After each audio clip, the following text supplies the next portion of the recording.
Estamos de volta, Antenados no Geral ao vivo. Vamos debater uma coisa muito interessante. Uma irmã, coitada, ela mandou aqui falando: André, eu quero fazer uma pergunta, até também tem um cunho jurídico também, né? Ela falou assim: já é a segunda vez que acontece isso comigo. Eu fui na igreja durante o culto, o pastor fez um apelo: quem quiser oração por essa causa, então, vem aqui na frente. Isso é normal nas igrejas, né? Muitas igrejas chamam as pessoas a vir à frente. E ela pegou e se dirigiu à frente para receber a oração. E quando ela voltou, cadê a bolsa? Alguém havia roubado a bolsa da irmã. Ela falou: André, 2 celulares, enfim, foram 2 bolsas, 2 carteiras, cartão de crédito, deu uma dor de cabeça. Só que como aconteceu da segunda vez, ela já está frustrada, ela fez um BO, falou tudo, e ela falou: fui instruída a ir na igreja pedir indenização, ou entender, buscar os meus direitos. E eu pergunto, a igreja tem alguma responsabilidade quanto a isso? Se alguém foi furtado, alguma coisa foi roubada, subtraída dentro do ambiente da igreja, é responsabilidade da igreja indenizar essa pessoa? André, como eu disse aqui para vocês em off, né, eu estava hospedado no resort e estava com o iPad dentro de uma bolsa. E repousei a bolsa para tirar foto com a máquina e a bolsa desapareceu. Fui à polícia, fiz o registro, a pedido até do próprio resort, e fui ao seguro indicado pelo resort. Aí o seguro disse que não ia pagar porque eu tinha que ter o iPad dentro do cofre. Então eu não posso usar o iPad. Mas acontece que as coisas não são absolutas, elas são relativas. O resort, ele tem policiamento. Ele tem a obrigação dele de oferecer garantia aos seus hóspedes. A igreja não, é uma casa de oração. A igreja não tem policiamento. Então, nós temos que ser prudentes e não permitir que os nossos objetos estejam expostos a coisa desse gênero. Ninguém pode processar uma igreja, seja ela católica, seja ela protestante, porque foi furtado, não roubado, mas furtado, um objeto qualquer que ele deixou repousado no banco. Porque a igreja não tem garantidor, ela não oferece a garantia e a segurança do seu bem, além da tua salvação. Que é o maior bem que a gente tem. Você crê em Deus? Crê, então que Deus te pague, né? Você fica nessa conversa. Cara, tem pastor que vai perguntar: você está dando dízimo, irmão? É o devorador. Tem maluco pra tudo. Aí já espiritualiza. Agora, André, eu esqueci de dizer. Então, quando o seguro recusou a me indenizar, eu fui ao juizado especial civil e eles me pagaram 4 iPads. Foi se meter com gente errada.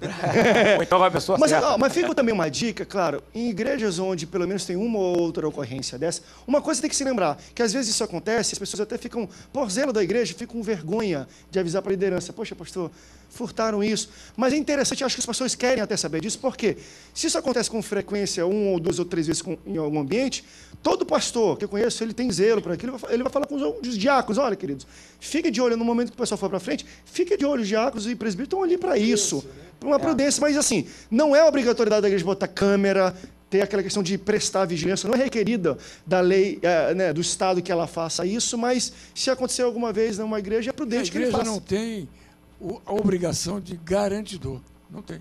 E a relação que existe entre o membro da igreja, o visitante, ou o usuário, qualquer que seja quem entra dentro da igreja, não é uma relação de consumo, como o Código de Defesa do Consumidor, em que se a pessoa chegar lá e falar alguma coisa... Não é um shopping. Não é um shopping, exatamente.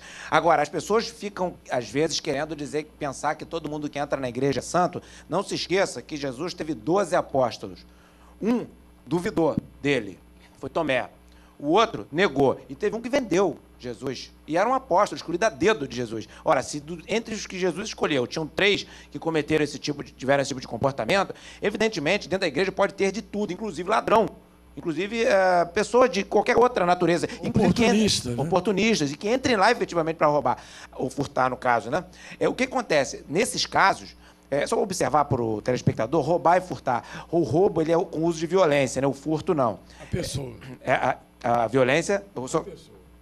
É com violência à pessoa. Exatamente. Observa bem observado aqui pro nosso pastor Gerson, que é desembargador. Então, o que acontece? A pessoa tem que ter cuidado. Tá certo? Não deve... Cuidado com seus pertences. Você não pode virar para uma pessoa, não é elegante você virar para uma pessoa e falar assim, eu não acredito em você.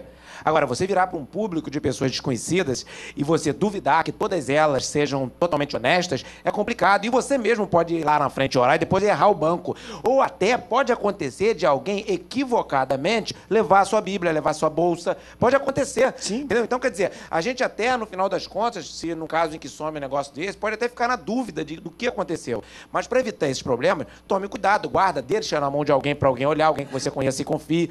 Porque, na verdade, você processar uma igreja, a igreja está ali para receber, você foi lá dentro para receber uma oração. Para adorar, né? Para adorar a Deus, para cultuar. Agora, tem outra pessoa que foi lá dentro para, eventualmente, furtar a sua bolsa, o que a igreja vai fazer? A igreja é aberta a todos os pecadores, inclusive aos ladrões, tá certo? Então, como você sabe... A igreja não fecha a porta. Não fecha a porta. Como a gente não sabe, a gente não é polícia, não tem controle, não tem o poder de agir, nós não somos o Estado, o que acontece? Ali circula todo tipo de gente. O melhor de tudo é tomar cuidado com a bolsa. Principalmente em cultos grandes de alta circulação. E foi interessante que a irmã falou que no segundo... Com as crianças também, né? Com as isso crianças aí também. é muito... Que no segundo caso roubaram até a Bíblia dela, que estava fora. Tomara que o ladrão leia e aceite Jesus e devolva tudo para ela. Deixa eu só mostrar... Se arrependa. Que se arrependa. Deixa eu só mostrar uma imagem. Eu sei que é um pouco forte. Bota rapidinho, 2, 3 segundos na tela. Essa imagem é de um pastor que foi fazer um protesto nos Estados Unidos. Pastor Charles Robert Moore, 79 anos, já estava afastado das funções ministeriais. Está aí uma foto dele, e aquela era a foto dele pegando fogo. Ele foi querer fazer um protesto, né? Ele achou que no Texas, onde ele morava, tinha muita questão de racismo, questão racial, que os brancos, enfim... E ele foi fazer... Ele pegou e ateu fogo no próprio corpo e acabou morrendo por isso, né, por causa das queimaduras. E, claro, isso na internet agora bombou, não sei o quê, mas o que eu quero trazer para cá não é esse caso específico, mas eu conheço outros casos de pastores que fazem algum tipo de protesto, como greve de fome, coisas que às vezes atingem a sua própria saúde. Eu não estou falando de jejum, não. Estou falando de greve mesmo para poder protestar com alguma questão social. Isso é uma questão social, não é fanatismo religioso, foi contra uma questão de racial. É complicado para um líder ou para um pastor que já foi pastor, ele já estava afastado das suas funções ministeriais. Mas fazer coisas radicais dessa maneira, deixa eu trazer para o nosso dia a dia para a gente entender. Protesto por protesto, embora não seja contra o seu próprio corpo, você acha que era... Por exemplo, tivemos protesto no Rio de Janeiro agora, muita gente foi para a rua. É interessante pastores e líderes religiosos participarem desse tipo de coisa? Shedi, tu participou de um deles, não foi? De todos. É uma questão social, que eu acho que a igreja tem que estar envolvida também. Claro que não fazendo mal ao seu próprio corpo, mas, enfim, a questão de protestar. A autoimolação é uma ação... já aconteceu várias vezes em várias manifestações. A Primavera Árabe começou com uma autoimolação, se eu não me engano, na Rússia, na década de 70 também. Então, assim, na década de 40 também. Bom, a autoimolação sempre foi um procedimento de manifestação social humana. É algo radical, ao ponto de levar à morte, né, a pessoa. É uma estratégia. Eu não aplicaria para mim. Por quê? Porque eu acredito na vida. Na verdade, eu acredito na ressurreição e acredito em Cristo. Então, eu não acho que é dessa forma, entendeu? O sacrifício, quem fez foi o Cristo. Então, assim, nós estamos aqui para viver. Na verdade, nós estamos aqui para viver, né? Por isso que Jesus veio, para trazer vida em abundância. E nós somos os propagadores dessa vida em abundância. Quando eu vou para qualquer ação, qualquer manifestação, é porque eu creio nisso. E hoje, o quadro social no Brasil faz com que as pessoas não vivam. Ao contrário, elas sobrevivam. Elas têm que viver dentro de hospitais, dentro de sistemas mancomunados, com uma corrupção vigente, que assola não só a liderança política, mas a nossa sociedade como um todo. As crianças são ensinadas a serem assim, a todo momento. As famílias são ensinadas a serem assim, e aí educam, que é diferente de ensinar seus filhos dessa forma. Então, há toda uma estrutura corrupta. Teve uma vez que, num debate desse, alguém veio perguntar para mim qual era o grande demônio do Brasil. E eu falei, você quer qual é o nome? Eu falei, a corrupção. A corrupção é o maior demônio do Brasil. E tem assolado os brasileiros, inclusive o povo de Deus. O que me deixa pasmo, por favor, entenda, eu não estou dizendo que todo pastor ele tem que estar na manifestação, mas eu acho que todo pastor tem que ser um manifestante da causa do reino. Afinal de contas, nós somos protestantes. Essa é a nossa raiz. Exatamente. Veio do protesto. E Lutero, quando estava dentro da Igreja Católica, ele não estava protestando por protestar. Ele queria a regeneração da Bíblia. Mais uma vez, um olhar que ressignificasse aquele contexto social que sofria em nome da fé, porque aquelas pessoas que oprimiam um povo, elas só queriam um benefício próprio, através das riquezas daquele proletariado que tanto sofria ali no contexto alemão e de toda a Europa, o céu de ferro, né? Então, assim, nós, quando olhamos para os grandes personagens bíblicos, para os homens de Deus, eu, em particular, gosto muito da história de um pastor, que eu estou falando de 50, 60 anos atrás, pastor Martin Luther King Jr. Foi um homem que foi para o púlpito e profetizou, proclamou o evangelho, teve visão missionária e morreu pela causa, foi um mártir. Ele dizia, eu tenho um sonho de que um dia nós todos consigamos ser tratados de maneira igual. Isso não é o céu? Né? Tem uma música do Bono Vox, do U2, que é em inglês, que ele fala o seguinte: Where the streets have no name, onde as ruas não têm nome. Por quê? Não tem lugar para ser homenageado. E lá no céu, o único nome que vai ser homenageado vai ser do Senhor. E todos nós somos iguais. Então, a gente vive num contexto social onde as pessoas não são tratadas de maneira igual, elas sofrem o tempo inteiro.